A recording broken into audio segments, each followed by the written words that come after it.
Bonjour à tous et bienvenue dans les mardis de l'immigration. Je suis très heureuse de vous retrouver aujourd'hui. Alors aujourd'hui, j'avais très envie de vous parler des arnaques. Vous avez certainement vu passer un post, notamment pour l'AVE. L'AVE, c'est une autorisation de voyage électronique lorsque vous venez en tant que visiteur au Canada et que vous voulez venir en tant que touriste, vous balader, voyager. Ceux qui arrivent d'Europe, de France, il y a certains pays, pour d'autres ce sera des visas, mais certains pays en fait sont éligibles à l'AVE, donc à l'autorisation de voyage électronique. Vous devez aller sur internet pour prendre cette autorisation de voyage électronique.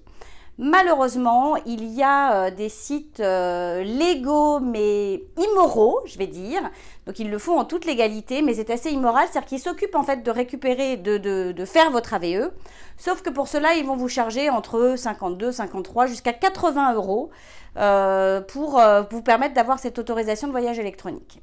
Alors sachez que cette autorisation de voyage électronique se prend en 5 minutes.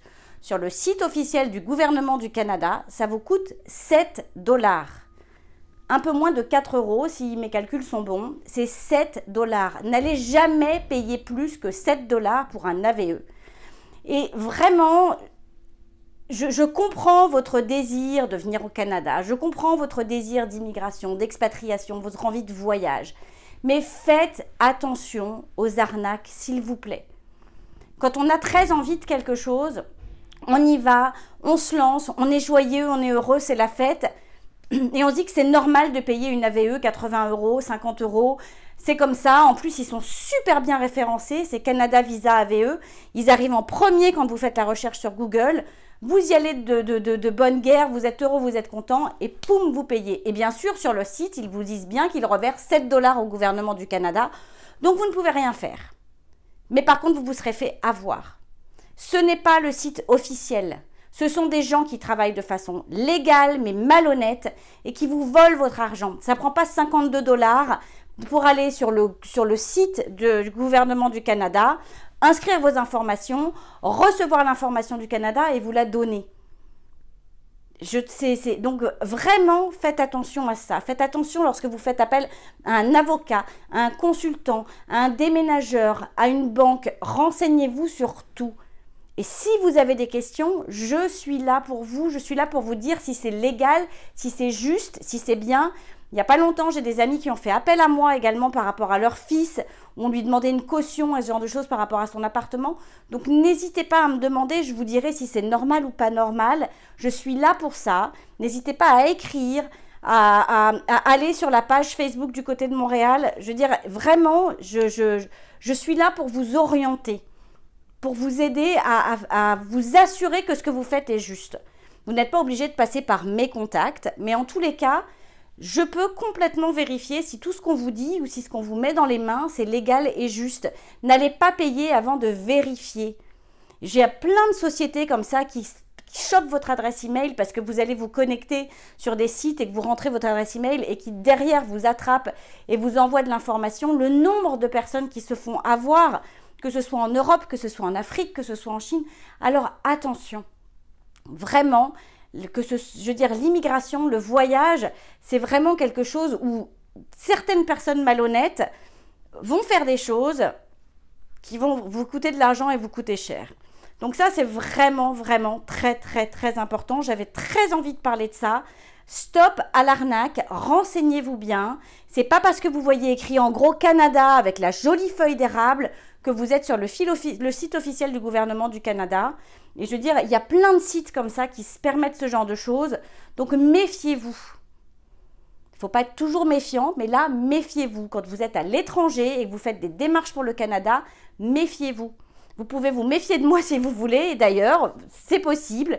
Mais sachez que moi, j'affiche mon adresse email, j'affiche qui je suis, vous avez mon image, vous avez ma photo. Certains m'ont vu à Paris, je suis venue faire une conférence, on m'a vu physiquement. Donc, je veux dire, voilà, j'essaye vraiment de faire ça pour vous aider et de vous donner des conseils, de vous épauler le plus possible. Donc, n'hésitez pas à faire appel à moi. Et même si là, c'est la dernière émission avant la rentrée scolaire, je reste joignable. Vous pouvez continuer de m'écrire. Je ferai des petites apparitions en live pendant l'été. Donc, vous allez me voir. Je ne vais pas disparaître. Donc n'hésitez pas à faire appel à moi si jamais vous avez des questions et que vous avez des interrogations. Bien sûr, je ne suis pas la personne qui va m'occuper de votre visa en tant que tel, je ne suis pas la personne qui va m'occuper de votre permis, je ne suis pas la personne qui va monter votre dossier d'immigration, mais par contre, vous le savez, Valérie le fait, je peux vous mettre en contact avec elle, vous pouvez la contacter en lui disant que vous êtes passé par du côté de Montréal, il n'y a aucun problème, elle s'occupera de vous, vous allez l'entendre, elle travaille elle aussi tout l'été, donc vraiment, soyez accompagnés de personnes sérieuses qui ne cherchent pas à vous arnaquer de façon entre guillemets légale. Voilà, donc ça vraiment faites très attention. Ça c'était le premier sujet du jour. Le deuxième sujet du jour, puisque ça m'est arrivé, vous allez voir si vous décidez d'immigrer et que vous arrivez dans un autre pays, je dirais, je vais vous mettre, ouais, je peux vous mettre en garde, on peut dire ça comme ça. En fait, moi, je me permets encore de commenter l'actualité politique du pays duquel je viens, qui est notamment la France. Et donc, ça m'arrive de publier sur Facebook, voilà, sur mon profil personnel, des choses qui me touchent, des choses qui m'agacent. Et d'en parler ouvertement. Je veux dire, je ne suis pas une personne qui se tait, c'est vrai. Alors j'essaye d'arrondir les choses, de le faire avec plus de délicatesse, j'essaye d'employer la méthode canadienne pour communiquer. Et vous verrez, une fois que vous avez quitté votre pays, certaines personnes se permettent de vous donner des leçons et surtout de vous dire « Vous êtes parti, ça ne vous concerne plus, occupez-vous de votre nouveau pays et laissez-nous tranquilles. » Alors ne vous laissez jamais dire ça. Ne vous laissez jamais dire ça parce qu'en fait, quel que soit le pays duquel vous venez, si vous décidez d'une expatriation ou d'une immigration, vous garderez toujours votre culture, vous garderez toujours vos origines et vous aurez toujours un pied du pays dans lequel vous venez. Toujours, parce que vous aurez de la famille, parce que vous aurez des amis, parce que c'est vous en fait, vous êtes né là-bas. Et donc vous avez le droit de commenter, vous avez encore le droit et vous avez d'autant plus le droit que vous avez trouvé le courage d'aller voir ce qui se faisait ailleurs et donc de pouvoir comparer, de pouvoir ouvrir les yeux, de pouvoir voir que oui, c'est possible d'avoir autre chose. Parce qu'ici, il n'y a pas de grève. Ici, les gens sont gentils et polis. Alors bien sûr, on va vous dire c'est la société du compromis, c'est vrai. Mais voyez, nous qui venons d'acheter notre maison, ça y est, enfin, notre maison au Canada, notre première, on doit discuter avec la mairie par rapport à des petits travaux de rénovation qu'on veut faire. Contrairement à ce à quoi on s'est confronté en France, on ne vous demande pas de déposer un permis, on vous dit non. On vous accueille, on discute, on vous explique de façon très cordiale ce qu'on va accepter et ce qu'on ne va pas accepter.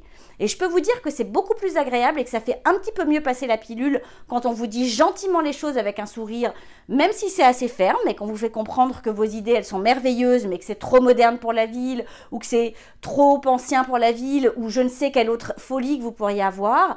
Mais en tous les cas, on discute et on échange. C'est vrai que ce n'est pas un pays où on va en frontal, mais c'est un pays où on peut enrober les choses et discuter. Et c'est très agréable. Donc vraiment, ne vous laissez jamais dire que vous n'avez plus le droit de parler du pays de quel vous venez, que vous n'avez plus à avoir d'opinion politique, que vous n'avez plus à avoir d'opinion de vie. C'est pas vrai. Vous avez justement pris du recul. Vous êtes venu à 5 000, 6 000, 10 000 kilomètres en dehors de votre pays. Vous ouvrez les yeux sur quelque chose qui est complètement nouveau pour vous. C'est un choc culturel, mais qui peut être très positif, comme il peut y avoir des côtés négatifs. Et justement, cette prise de recul vous permet d'analyser et de voir ce qui se passe en face. Et moi, je peux vous dire, il n'y a pas un jour où je ne me pose pas la question de me dire « Qu'est-ce qu'on a raté en France ? Pourquoi ce pays en est là où il en est ?» Je pense que je ne suis pas la seule. Il y a beaucoup de Français qui ne comprennent pas ce qui se passe. Il y a beaucoup de Français qui veulent partir. Il y a beaucoup de Français qui n'acceptent pas leur nouveau président de la République. Voilà. En tous les cas, votre immigration, ça ne doit pas être une fuite. Ça doit être un choix. Un choix d'aller voir ailleurs, d'aller voir autre chose. Mais vous aurez toujours un pied dans votre pays. Vous aurez toujours un pied sur ce qui s'y passe. Vous aurez toujours la curiosité d'aller voir et d'entendre. Pas parce que c'est de la curiosité mal placée, mais parce que votre famille est là-bas, parce que vos amis sont là-bas, parce que vos racines sont là-bas. Et vous avez le droit à ça. Personne n'a le droit de vous l'enlever. Et moi, je sais que je m'en suis pris vraiment pas mal plein la figure cette semaine parce que je me suis permise de commenter la politique. Voilà, je me suis permise de faire des commentaires sur mon profil en public. Après, je veux dire, ça m'appartient. je ne casse personne, c'est mon ressenti et j'ai le droit de m'exprimer. Nous sommes dans une société moderne où le droit d'expression existe et personne ne va me faire fermer mon clapet parce que on a des opinions différentes. Et ne vous laissez jamais fermer votre clapet. Jamais. Si vous avez envie de dire des choses, si vous ressentez des choses parce que votre voyage, votre aventure vous a permis d'ouvrir les yeux, faites-le et ne laissez jamais personne vous dire que vous avez quitté votre pays, que vous avez abandonné votre pays et que par conséquent vous devez vous taire. Ça, c'est pas possible, on ne peut pas vous dire ça. Sur ces bonnes paroles, on va retrouver Valérie en studio. Je vous souhaite à tous de passer un merveilleux été. Je vais vous le redire 10 fois, mais en tous les cas, voilà. Et si vous arrivez, profitez à fond de Montréal. Montréal, l'été, c'est magnifique. Il y a des festivals, il y a des concerts gratuits. La nature est splendide. Mais par contre, préparez-vous quand même à un choc. Il fait extrêmement chaud. On va avoir des 35, 38 degrés, un taux d'humidité 80%. C'est chaud, c'est humide. Donc, enjoy, comme on dit. Et puis, on se retrouve tout de suite avec Valérie. Conseil de pro vous est présenté par Valérie Flatt, consultante réglementée en immigration canadienne. Bonjour Valérie. Bonjour Géraldine. Bon, cette semaine, je n'ai pas de questions pour toi, donc... Bon, bah alors au revoir. Bonnes vacances? Non, pas du tout. On va parler du programme de l'expérience québécoise. Ah bah voilà, ça c'est très intéressant. Mais oui, parce que c'est intéressant parce qu'on arrive en fin d'année là. Et puis il y a les nouveaux arrivants qui vont arriver avec enfin leur petit permis d'études ou permis de travail en poche. Puis il y a ceux qui sont déjà là depuis un petit bout. Les piqueuses qui disent mon Dieu. De quoi j'ai le droit? Est-ce que je vais repartir? J'ai peur. Oui, alors surtout on ne panique pas. Mais c'est vrai que c'est bien de s'organiser à l'avance. C'est vrai que si on a l'information avant d'arriver, c'est quand même mieux. On vous le dit à chaque fois. Ouais. Hein, on s'y prend à l'avance. On s'y prend à l'avance parce que j'en vois plein, moi, qui arrivent en dernière minute. Il me reste 15 jours, qu'est-ce que je fais? T'as déjà eu, il me reste 24 heures même. Hein. Oui, il me reste 24 heures. Mais je ne peux pas faire des miracles. Hein. C'est ça, c'est ça. Valérie, malheureusement. Tu n'es pas une fée. Non plus. Je n'ai pas de baguette magique. Donc c'est vrai que là, je vais vous donner des petits trucs pour que cette petite expérience au Québec, finalement, aboutisse à quelque chose de plus durable, comme la résidence permanente. Voilà, c'est ça. Donc, vous êtes là de façon temporaire. Vous pouvez bénéficier, à la fin de votre séjour en tant que résident temporaire, finalement, de faire des demandes pour continuer et faire des demandes pour la résidence permanente. C'est ça. Donc, que vous soyez... Alors, si vous êtes étudiant, surtout, on ne lâche pas ses études à aucun moment. C'est ça, on va jusqu'au bout. On obtient le prix d'excellence. Aussi. mais surtout, mais on lâche pas. On reste étudiant à plein temps durant les 2 sessions de l'année. Là, il y a l'automne et l'hiver. On reste toujours étudiant à plein temps. À partir du moment où vous passez étudiant à mi-temps, vous perdez votre chance d'obtenir votre permis de travail post-diplôme. Donc là, déjà, gros point noir sur notre checklist. C'est ça. Donc non, on reste étudiant et on s'y colle. On s'y colle et on termine son programme. Bon, avec le changement de loi, le truc qui est bien, c'est que le conjoint de fait qui aura obtenu un permis de travail ouvert, dès qu'il a 12 mois de travail à temps plein, il peut lancer la demande de résidence permanente. Ça, par contre, ce ne sera pas avant le mois d'août. Hein. Ah ben, ce ne sera même pas avant octobre. Ah oui, c'est peut-être octobre, pardon. Ça a du mal à rentrer, on en a parlé, c'est ça, mais... bon, c'est pas grave. Donc, il y a un petit délai, là. On sent qu'ils ne vont pas être prêts en août. Mais bon, c'est pas grave.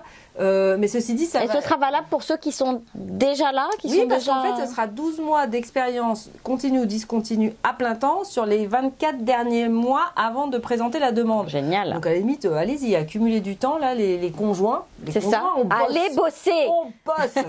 J'en ai marre de ceux qui me disent non, j'ai rien fait. Bah non, on bosse. Allez travailler. Si jamais il arrive quelque chose pendant les études du conjoint, on peut tomber malade. Et puis du coup, on loupe sa session, et ben là, on a tout perdu. Ah, ça c'est bête. Alors je dis c'est bête, autant maintenant que la loi a changé, allez, le conjoint on bosse et on accumule au moins les 12 mois. Et en plus ça va donner un petit peu de laisse sur les épaules du principal, du demandeur principal, donc on y va. En plus vous ferez la demande de résidence permanente en nom propre. Voilà. C'est sympa. C'est sympa aussi. Donc voilà, donc les étudiants on ne lâche rien, les travailleurs c'est pareil, on accumule le plus vite possible les 12 mois. Donc je répète, continue ou discontinue. a priori, la loi va passer, donc toutes les catégories confondues. Donc vous pouvez être vendeur. Je dis, il y a tellement d'offres d'emploi maintenant. Moi, les jeunes qui me disent, je trouve pas de travail, je dis, franchement, oh non, avec 4%. Non. Alors franchement, avec 4% de taux de chômage au Québec. À chaque fois que je me promène dans la rue, je vois des petits panneaux, on cherche vendeur ou serveur.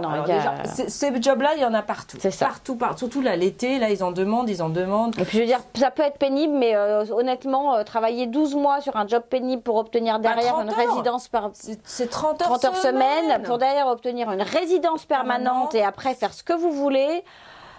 Franchement, ça vaut le coup. Alors après, c'est que vous n'êtes pas vraiment motivé. Là, je suis un peu dure, mais faut en vouloir un peu dans la vie. On est d'accord. Non, puis même, vous avez 40, 50 ans, vous avez choisi de changer de vie. Moi, j'ai rencontré des gens, ils sont repartis à zéro. Donc ça peut ne pas être facile, mais une immigration, ça en vaut la peine. Parfois, c'est dur, mais vendeur et serveur ici, moi, je trouve ça plutôt sympa. Ouais, surtout que, attends, moi, j'ai un copain, il gagne super bien sa vie. Les clients sont top, les types, il y en a plein.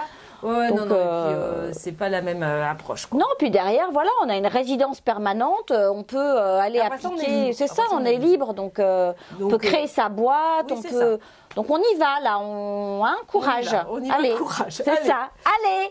Avant l'été, là, on vous le dit. C'est ça, courage. Donc, on vous a dit aussi la semaine dernière que on ne peut pas commencer à travailler tant que le demandeur principal n'a pas commencé ses études. Ouais, pour cela, ça c'est important. Pour les autres, là, les PVTistes, dès que vous arrivez, votre permis de travail est déclenché, boum bam, vous démarrez tout de suite au travail. C'est ça. Donc, une fois que vous obtenez votre diplôme ou vos 12 mois d'expérience de travail, vous déclenchez la demande de CSQ. Ça, c'est 3 semaines. Enfin, 3 semaines, ça un va mois. Vite, ça va bien. très, très vite. Vous obtenez votre certificat de sélection du Québec. Une fois que vous avez votre certificat de sélection du Québec et un permis de travail valide. Donc, si vous avez fini votre diplôme, vous avez lancé votre demande de permis de travail post-diplôme, c'est bon. Si vous êtes PVTiste, votre permis est encore valide, c'est bon aussi. Si vous étiez n'importe quel permis de travail fermé ou ouvert valide, vous avez reçu votre CSQ, c'est bon. Vous avez une dispense qui vous permet d'obtenir un permis de travail fermé. Par contre, celui-là, là, il vous faut un employeur, ce qui vous permet de travailler sur n'importe quel niveau de compétence jusqu'à l'obtention de la résidence permanente. C'est génial. Donc c'est génial. Je veux dire, on ne crache pas dessus. On fait, c'est sûr. Il y a peut-être 2 ans de votre vie, vous allez peut-être faire des choses qui sont peut-être pas marrantes et peut-être pas ce que vous avez envie de faire. Mais ce n'est que 2 ans. Alors 2 ans, moi ça fait 3 ans que je suis ici, je les ai même pas vus passer. C'est vrai que ça va très très vite. Ça va très très vite. Je veux dire, 2 ans, vous allez à peine avoir le temps de dire ouf que ça y est, c'est passé, c'est fini. Vous êtes résident permanent. Vous avez déjà accumulé du temps vers la citoyenneté. La vie est belle. C'est ça.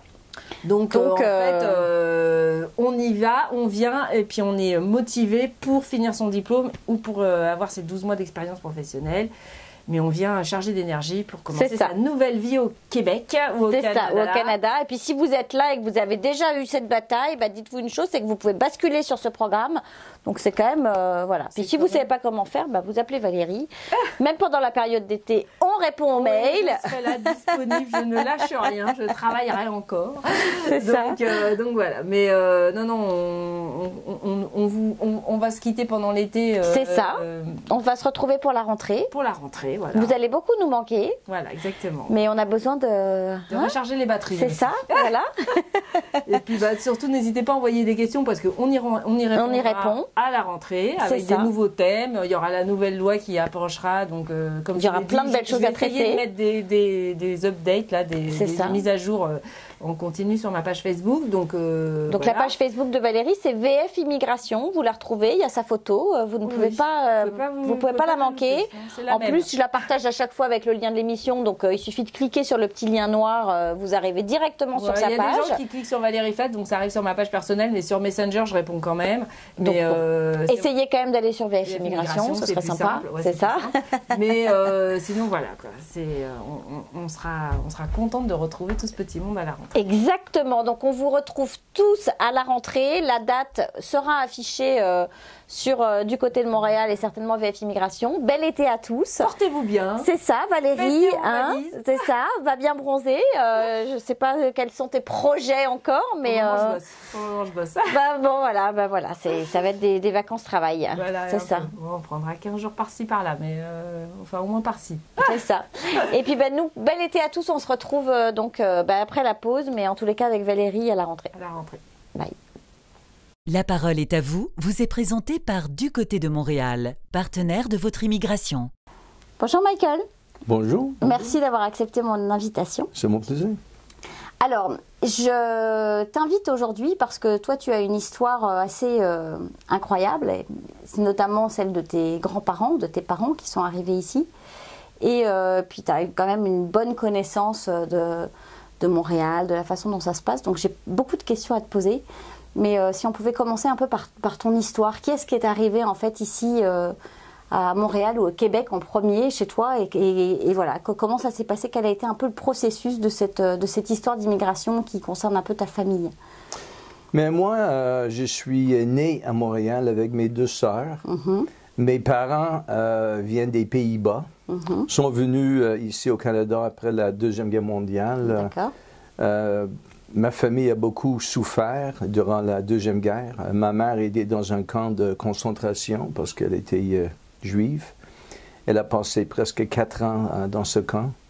Et mon père, sa mère n'était pas juive, mais son père était juif. Mais les nazis ont traité même les demi-juifs comme étant 100% juifs. Donc, mon père et ses 7 frères et sœurs ont passé la guerre en Hollande, en être toujours passé à tous les 2-3 mois dans différentes fermes, cachées ici, cachées là. Donc,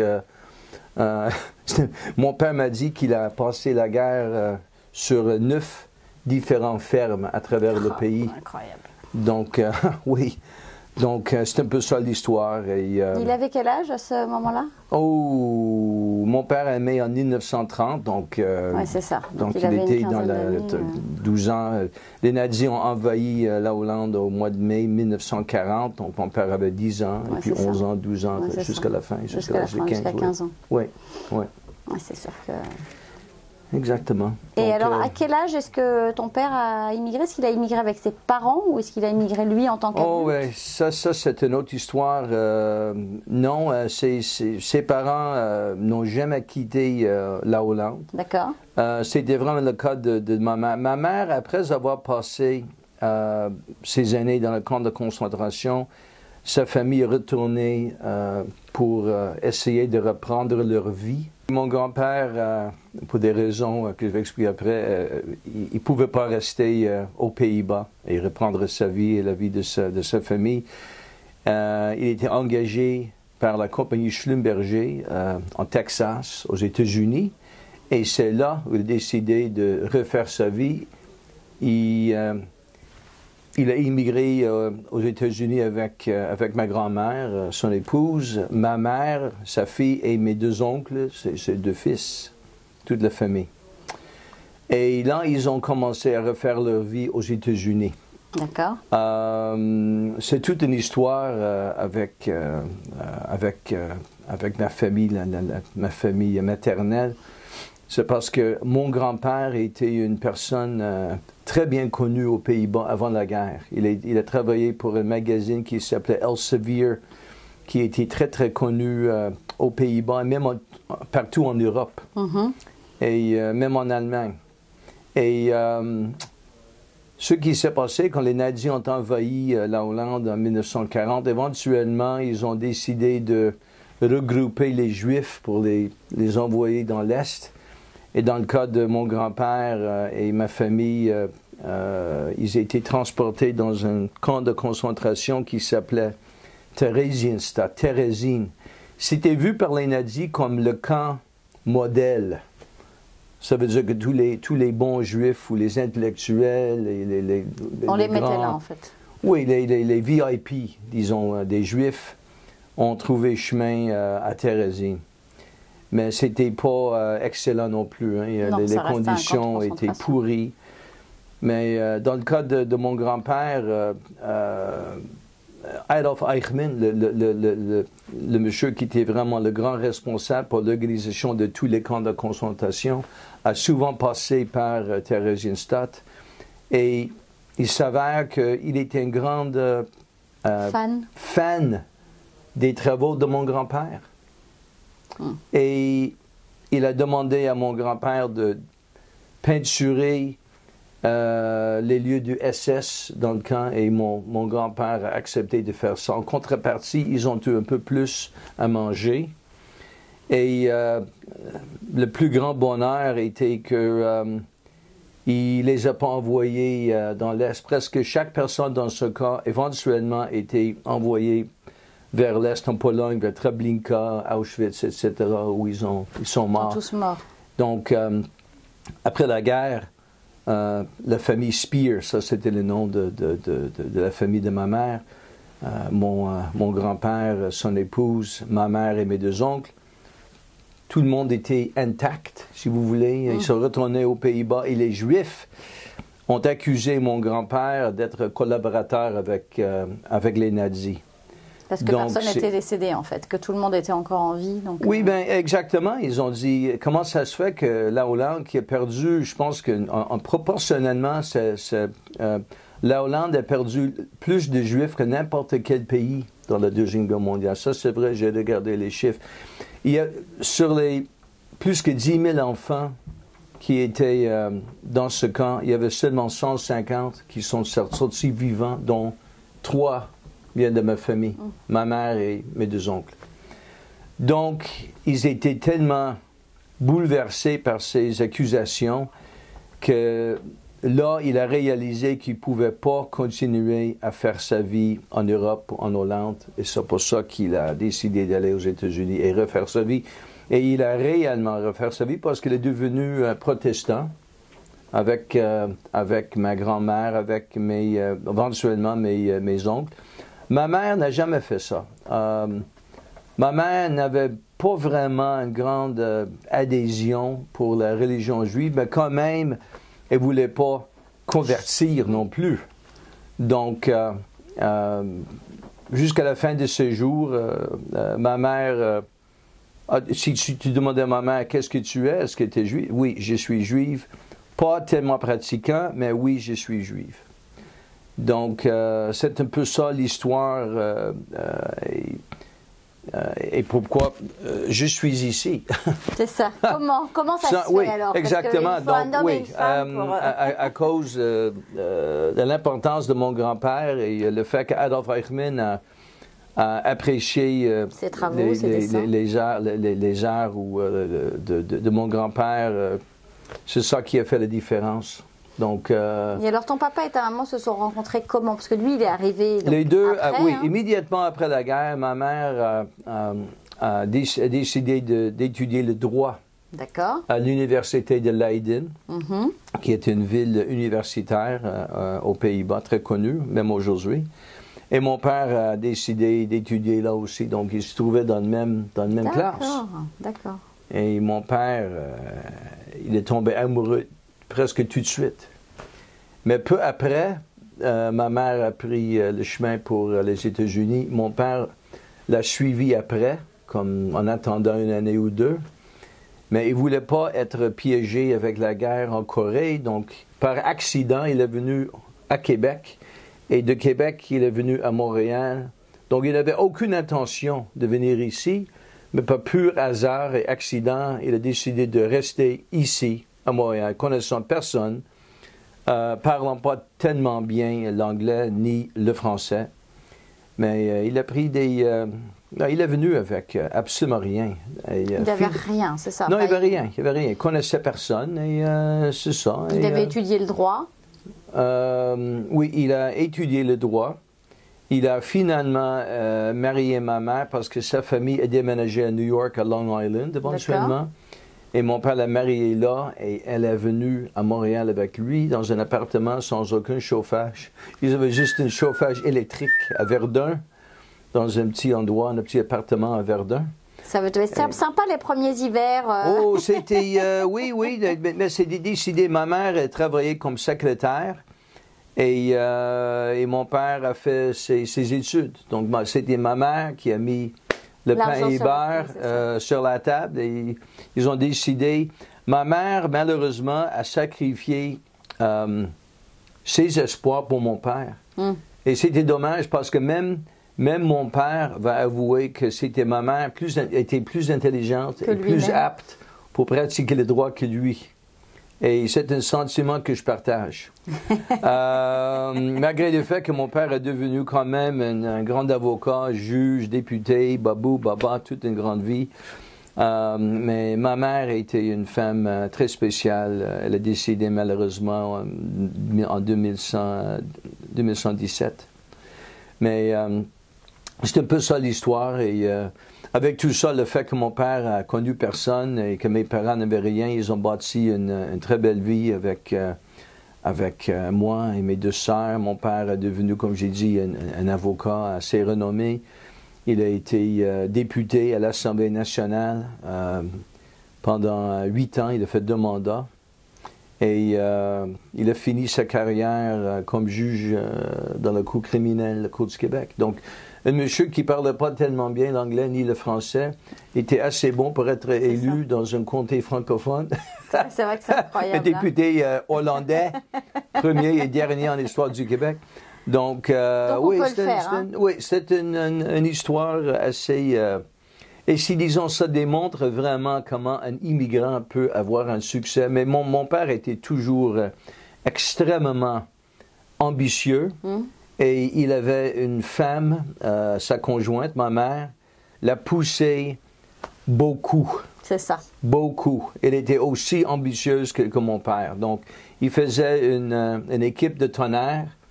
Et c'était ça qui faisait la différence. C'est ça. Et puis se dire qu'on n'est pas une pauvre petite chose, mais qu'on peut relever les manches, relever des défis et puis rester toujours positif et que finalement on peut atteindre, même en arrivant c'est le cas classique qu'on entend toujours avec les immigrants à travers le monde, les immigrants qui trouvent un succès partout dans le monde. C'est une expérience que j'ai vécue, que j'ai vue avec mes propres yeux.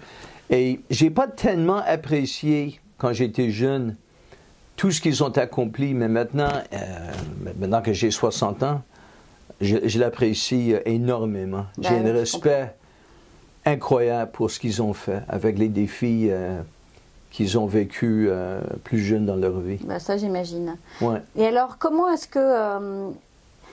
qu'un nouvel immigrant qui arrive en 2018, ou quelqu'un qui est même déjà là, ici au Québec, comment est-ce qu'on tire un peu son épingle du jeu? Je sais que toi, tu es très networking, très réseautage. Est-ce que tu penses que c'est quelque chose qui aujourd'hui est nécessaire quand on arrive ici, justement d'aller réseauter, d'aller rencontrer des gens, d'aller à la rencontre des gens, de se faire connaître? Comment est-ce qu'on peut essayer de justement tirer cette épingle du jeu, trouver un emploi quand on a 0 expérience et que c'est vrai qu'on nous parle toujours de cette première expérience québécoise qui est quelque chose de très important? Est-ce que tu as des conseils à donner dans ce domaine-là? Moi, je pense que ces jours-ci, le networking, le réseautage est plus important que jamais parce qu'il y a beaucoup de personnes qui sont satisfaits avec le fait qu'ils ont un site web ou sont sur social media et ils trouvent que c'est ça qui est suffisant. Ce n'est pas du tout suffisant, c'est vos zéros, en fait. C'est important de l'avoir, mais seulement complémentaire à le réseautage. Donc, un face-à-face avec quelqu'un. Il n'y a rien comme une face-à-face avec quelqu'un. Faire un contact entre les yeux, essayer de comprendre ce qui anime la personne. Si vous avez des choses en commun avec cette personne, même trouver une entente terrain comme un restaurant. Oh, vous aimez le restaurant français dans le plateau? Oh, moi j'aime, j'ai dégusté une foie gras dans le même restaurant, c'était excellent. Oh oui, moi aussi. Immédiatement, oui, un terrain d'entente, ou que ce soit le Canadien de Montréal, ou que ce soit Donald Trump, ou se plaindre de Donald Trump. Il y a toujours un terrain d'entente, mais il faut, dans un premier temps, avoir l'occasion d'être assis à côté de la personne ou debout avec la personne, face à face. Et par la suite, le LinkedIn est important, oui. Votre site web est important, oui. Mais disons, le premier contact important. Donc, il faut créer des opportunités pour rencontrer des gens. Moi, je sais que moi, je suis présent à beaucoup d'événements de réseautage, probablement entre 2 et 3 par semaine, et depuis 35 à 40 ans. Donc, j'en ai fait beaucoup. C'est clair. Alors, c'est quoi la réussite? La réussite, il y a des gens qui disent ils vont rencontrer 15 personnes, ils ont 15 cas d'affaires à la main. J'ai dit, il dit, regarde ce que j'ai fait. J'ai dit, vous n'avez absolument rien fait. Tout ce que vous avez, ce sont des cartes d'affaires. C'est maintenant le suivi qui s'impose. Si vous avez fait un contact, pas juste un contact d'une seconde, si c'est que ça, là, probablement la carte sera à la poubelle dans 2 secondes. Mais si vous avez fait un petit contact, l'histoire du foie gras par exemple, OK? Dans ce cas-là, vous devez contacter cette personne, pas par courriel, parce que moi, je trouve que c'est pas suffisant. C'est impersonnel, oui. La meilleure chose, ça serait d'essayer de rejoindre cette personne au téléphone. Si, disons, vous avez un bon feeling et quelque chose arrive, peut-être vous pouvez le suivre avec un café ou un face-à-face ou quelque chose. Et ensuite, peut-être un courriel de suivi, etc. Ça, c'est excellent. Mais moi, je pense que si vous rencontrez 1 ou 2 personnes et c'est quelque chose d'important que vous avez fait, pas juste des choses superficielles, mais vous avez vraiment eu le temps de jaser avec quelqu'un pendant 10 à 15 minutes ou même plus, c'est là où vous devez cibler vos efforts. Et ce n'est pas un travail qui est facile. C'est un travail qui demande beaucoup de patience.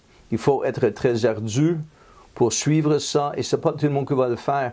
Mais si vous êtes une des seules qui vont le faire, vous aurez du succès parce que vous êtes le seul qui continue à avoir son qui le fait. Ouais, c'est ça. Donc, vos concurrents vont être très satisfaits avec leur Facebook, avec leur courriel, avec leur pourriel, avec leur site web et tout ça, là.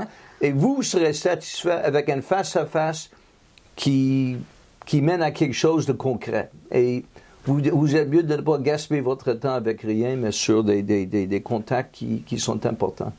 Et alors, quelles sont les informations importantes qu'une personne doit être en mesure de dire sur elle-même, et quel est le niveau d'écoute aussi à avoir? Est-ce qu'il faut d'abord écouter l'autre et poser des questions à l'autre pour comprendre qui il est, et ensuite parler de soi? Comment on peut faire une bonne approche, je dirais, dans un réseautage, un 5 à 7 par exemple? Ben, le bon Dieu nous a donné une bouche, mais il nous a donné 2 oreilles.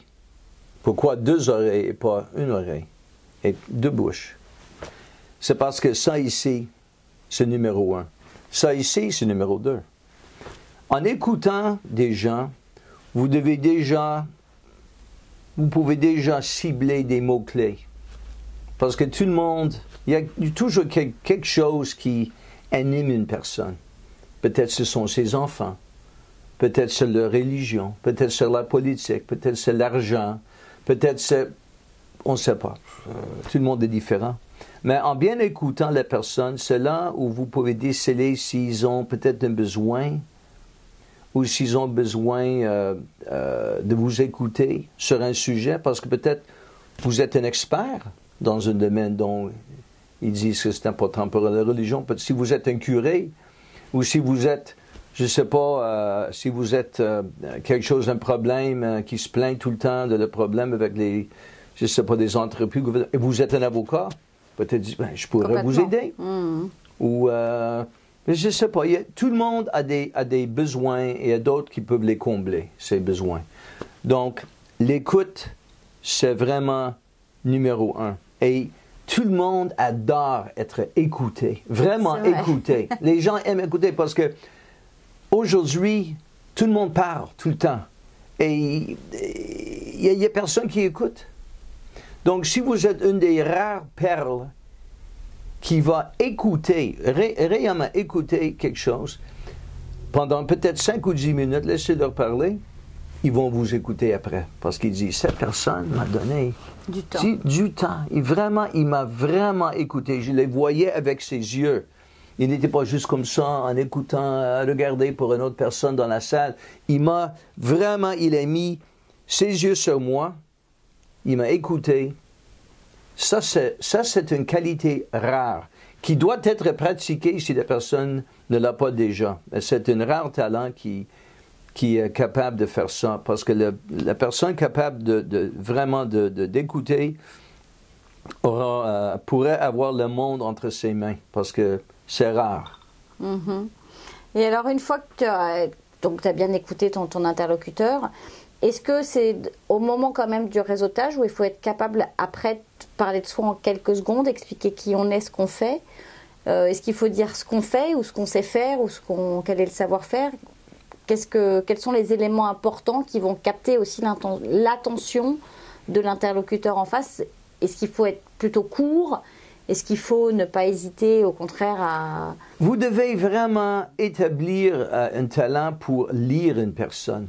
Comprendre. Oui, exactement. Il y a des personnes qui vont aller directement jusqu'au bout là, pour savoir comment on peut faire des choses ensemble immédiatement. Il y en a d'autres qui ne sont pas intéressés. Il y a d'autres qui sont carrément des personnes qui sont méchantes. Et vous ne voulez rien savoir de ces personnes-là. Et tant mieux. Donc, mais tout le monde a des besoins et tout le monde peut combler des besoins. Ça dépend de la personne. Donc, moi, je dirais que vous devez toujours avoir un cadre d'affaires avec vous. Ça, c'est de mise. Il y a des gens qui disent « Oh non, un cadre d'affaires, ça d'aucun pas. » Il y a beaucoup de jeunes aujourd'hui qui disent ça. Et moi, je dis vraiment, pensez-vous que je vais mémoriser votre visage et votre nom? C'est sûr. Voyons donc. OK? Je sais que c'est vieux, je sais que c'est traditionnel, je sais que c'est pas cool d'avoir un cadre d'affaires, que c'est vieux. Mais qu'est-ce que vous voulez? C'est la première chose à faire. C'est la première chose à faire. Et il faut bien préparer votre cadre d'affaires. Vous devez avoir un cadre d'affaires qui reflète qui vous êtes. Si vous êtes photographe, vous devez avoir quelque chose qui démontre un peu... vous avez déjà une publicité automatique. Moi, je suis avocat, je n'ai pas cet aspect à offrir. Donc, quelqu'un dans la restauration, quelqu'un, je ne sais pas, dans des vêtements, je ne sais pas. Vous pouvez être très créatif, mais vous devez essayer d'établir des liens avec des personnes et pas gaspiller votre temps sur quelqu'un qui n'a carrément rien à vous offrir. Oui, c'est ça. Qui n'a rien à voir avec votre domaine. Je sais que c'est peut-être un peu, je ne sais pas. Dur, mais... dur de ma part de dire ça. Mais si quelqu'un, je ne sais pas, si vous êtes, je ne sais pas, un homme d'affaires, un fan d'affaires, et vous rencontrez un professeur qui parle de la philosophie, des sciences, vous n'avez rien en commun avec ça, ben voyons donc. Pas dans un 5 à 7, va voir quelqu'un d'autre. Va voir quelqu'un d'autre. C'est ça, c'est quelqu'un qu'on peut voir éventuellement le 4 Votre temps est limité. Votre temps est limité. Donc, vous devez être comme un papillon qui une seconde là, et vous allez durer un peu plus longtemps là, et donc, c'est un peu comme ça. Bah écoute, ouais, je pense que c'est un bon conseil. Et effectivement, je pense que grâce au réseautage, les gens peuvent trouver des emplois, trouver des affaires. Il y a l'expression word of mouth, une expression en anglais qui est très, très répandue. Si vous ne faites pas du réseautage, c'est certain que vous n'allez jamais trouver un emploi, à moins que vous trouviez ardument dans le journal ou sur... Job Boom, ou Glassdoor, ou Indeed, ou Monster, ou blablabla. Tout le monde peut faire ça. Mais le plus vite, c'est d'être référencé. C'est vraiment si vous connaissez quelqu'un qui devient votre ami, demande-lui s'il peut vous aider. Ou même demandez à cette personne, qu'est-ce que vous voyez dans ma vie? Qu'est-ce que je peux faire? Quels sont mes talents? Parce que peut-être la personne va vous surprendre. Peut-être elle va dire non. Vous n'êtes pas vraiment fait pour ça, mais vous êtes excellent à ça. Ah oui? Pourquoi? À cause de ça, à cause de ça. Moi, j'ai jamais pensé à ça. Donc, c'est important de connaître une grande...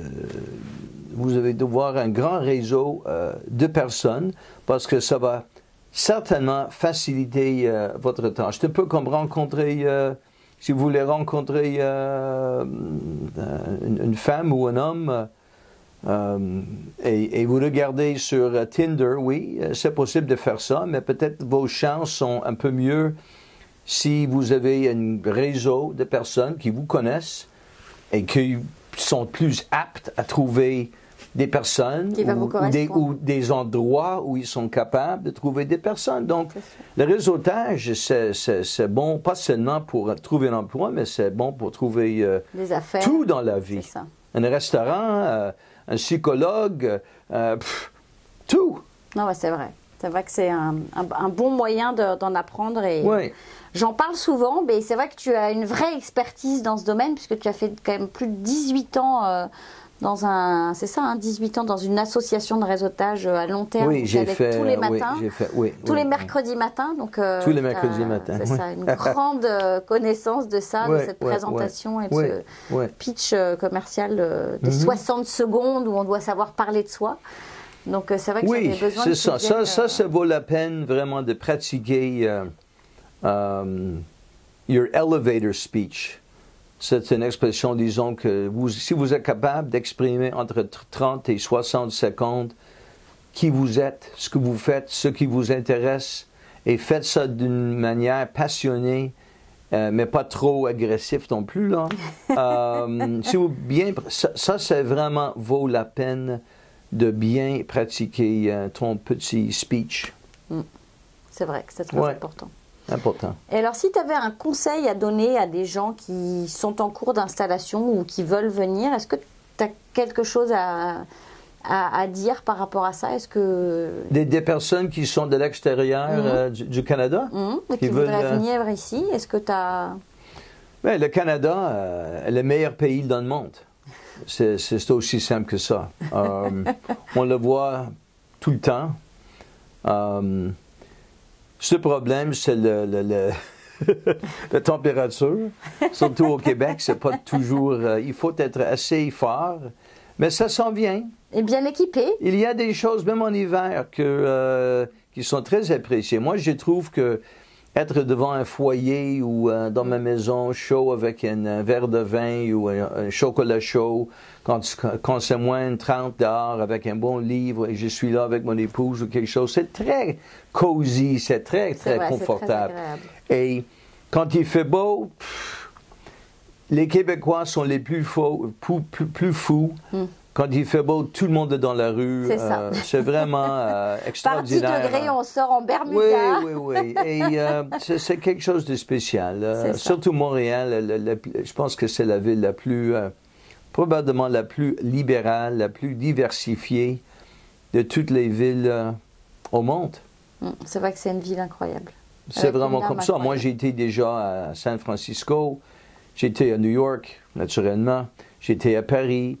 Et je trouve dans le monde que Montréal est très dur à battre à ce niveau.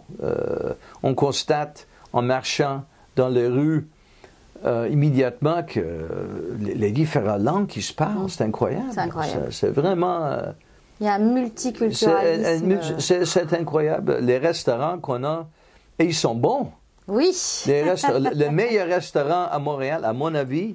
Maintenant, le numéro 1 de tout, c'est un restaurant syrien. C'est pas un restaurant français. C'est ça. C'est pas un restaurant italien. C'est un restaurant syrien. Et je suis pas le seul à le dire. Oui, voilà, il faut aller tester ce restaurant. Moi, j'ai l'adresse. Oui, absolument. Il faut réserver un mois d'avance. C'est ça. Et amène le portefeuille. C'est ça. Merci, Michael, pour toutes ces bonnes informations. Bienvenue. Et puis, j'espère que ça... je suis persuadée, d'ailleurs, que ça va intéresser tous ces gens, cette belle histoire, puis toutes ces informations riches sur le networking, c'était important. Et puis, nous, on se retrouve après la pause. La parenthèse immobilière vous est présentée par Fabrice Wolzenlegel. Bonjour Fabrice. Bonjour Géraldine. Bon, alors je crois que tu as un sujet chaud. Eh ben, on va se permettre au jour d'aujourd'hui un sujet un peu plus léger, un peu plus dans l'air, parce que c'est notre dernière avant l'été. C'est ça. Après, on se retrouvera en septembre. Donc, on s'est dit, on va parler d'un sujet qui est important, malgré tout, et qui fait polémique ici, mais qui est un peu plus léger que ce dont on a discuté jusqu'à présent. On va vous parler du cannabis et de ses implications par rapport à, entre guillemets, la location ou le fait d'occuper un appartement. Sachant que c'est très, très, très différent de ce qui se passe, en tous les cas en France. Amsterdam, c'est encore autre chose, mais... Pour l'instant, par rapport à une expérience française, etc., c'est très différent. Donc, il faut savoir que tout ce que je vous dis là, je mets des réserves parce que les choses sont pas encore bien calées. On n'a pas encore toutes les informations, mais en tout cas, c'est pour vous donner une idée de ce qu'il en est et de comment les choses devraient ou vont se passer dans les semaines ou les mois à venir. Donc, je mets des réserves. Il n'y a rien de formel. Si vous voulez des choses plus précises, renseignez-vous auprès de la Régie du logement, renseignez-vous auprès d'un avocat, parce que les choses sont encore en mouvement et il n'y a encore rien de calé précis. D'ailleurs, le cannabis, le pot. Voilà. C'est un mot que j'ai appris en arrivant ici. Hein. Le weed, enfin, ça a plein de noms. La weed, ça a le plein pot. De noms, voilà. C'est ça. Donc, ce qu'il faut savoir, c'est que le gouvernement Trudeau avait décidé de le légaliser en 2018. Exactement. Et donc, le texte de loi et la loi est en cours. Donc, l'idée, c'est qu'au jour d'aujourd'hui, le cannabis soit légal et que donc on puisse consommer librement du cannabis, avoir du cannabis. Donc la loi prévoit qu'on peut avoir 30 grammes en sa possession en public, 150 grammes à la maison.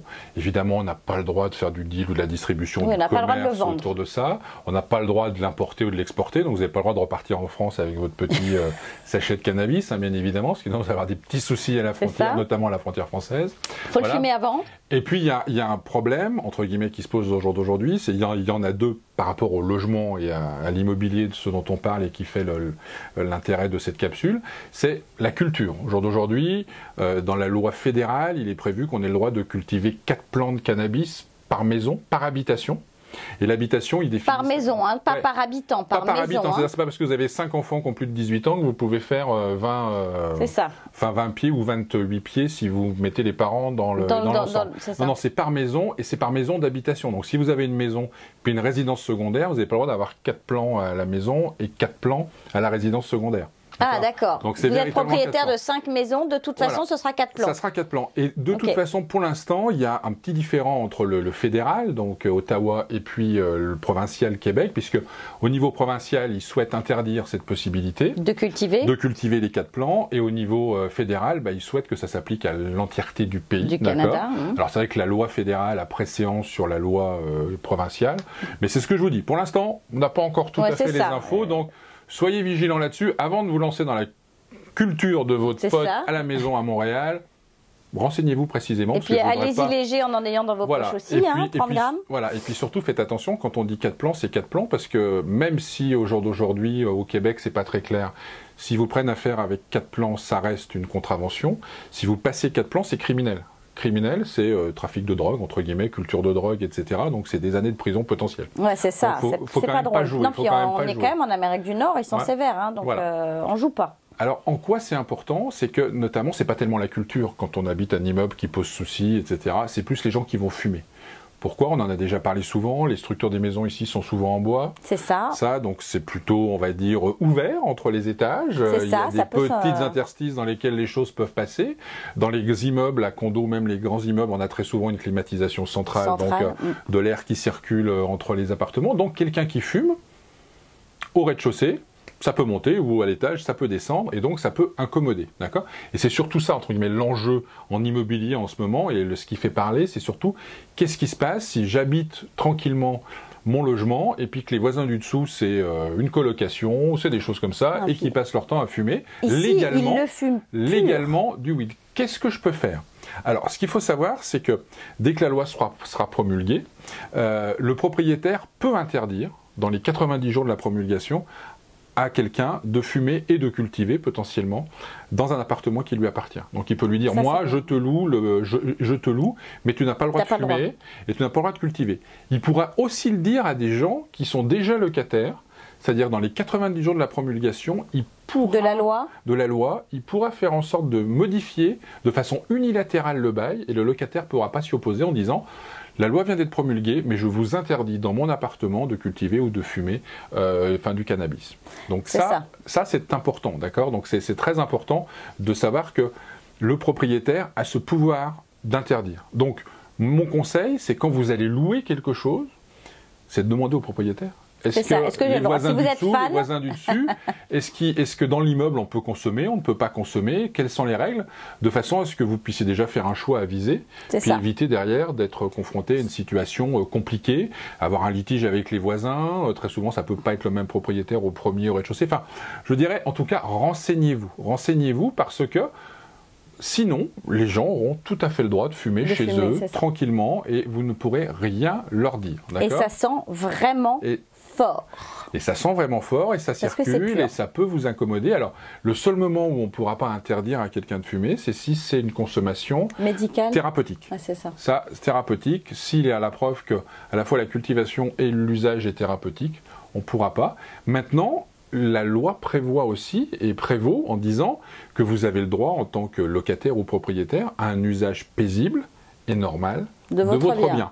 Donc, vous voyez, on est sur une zone, je dirais pas grise, mais c'est quoi un usage normal? Il a le droit de fumer, donc c'est normal, mais moi ça m'incommode, donc c'est pas normal. Donc comment on va gérer? Donc c'est vrai que c'est un peu tout le débat qu'on a en ce moment ici, c'est de dire c'est une situation où on ne sait pas trop où ça va nous mener. Surtout dans une société du politiquement correct et du compromis où on fait attention aux uns et aux autres, c'est vrai que ça discute beaucoup en ce moment. Ça va discuter beaucoup sur ce sujet, et donc moi je voulais attirer votre attention parce que, hormis le côté qui peut sembler marrant, intéressant, etc., ça peut avoir de réelles incidences et ça peut avoir une réelle nuisance sur votre occupation d'un bien. C'est-à-dire vous arrivez, vous avez des jeunes enfants, vous prenez l'appartement du haut et puis en bas ça fume, et puis ça vient vous accommoder. Si le propriétaire n'a pas fait ce qu'il fallait, vous n'avez aucun recours. Globalement, vous n'avez aucun recours. C'est-à-dire vous êtes pris avec votre bail, vous êtes pris avec des gens qui dessous fument, et après il faut que vous entamiez une procédure en disant que ça trouble votre jouissance, mais donc il faut que vous puissiez prouver que ça trouble votre jouissance paisible du bien. Et après, c'est parole contre parole. Parce que, donc, soyez, entre guillemets, avertis et vigilants sur ce point de vue-là, parce que ça vous évitera peut-être des que vous soyez gros fumeur ou pas du tout fumeur, c'est ça. Moi, je vous invite, c'est vraiment ça, c'est quand vous avez un projet d'achat, un projet de location, posez la question. Maintenant, ça doit faire partie des questions que vous devez avoir dans votre liste. C'est poser la question, est-ce qu'il est autorisé de fumer et de cultiver dans ce bâtiment? Si oui, quand, comment? Enfin, je veux dire, ayez l'information, vous prendrez une décision et une décision avertie. Voilà. Donc voilà, je voulais, pour avant les vacances, vous parler de ça, parce que je trouvais le sujet à la fois intéressant, puis à la fois un petit peu divertissant. On cultive ici. Voilà, on a un fondin de l'herbe aussi ici. Et puis, moi, je voulais vous souhaiter d'excellentes vacances. Géraldine aussi. Un excellent été. La boîte courriel reste ouverte. Donc, la n'hésitez pas. Immobilière @commercial@gmail.com reste ouverte. Si pendant cette période vous avez des questions, des interrogations, n'hésitez pas. Et puis on se fera un plaisir d'y répondre et on se fera un plaisir de communiquer avec vous. Voilà. C'est ça. Et on se retrouve à la rentrée. On a plein de belles idées. Donc passez des belles vacances. Merci d'avoir suivi toutes ces émissions au cours des 24 semaines passées ensemble. C'était vraiment génial. J'espère que on vous en a appris beaucoup.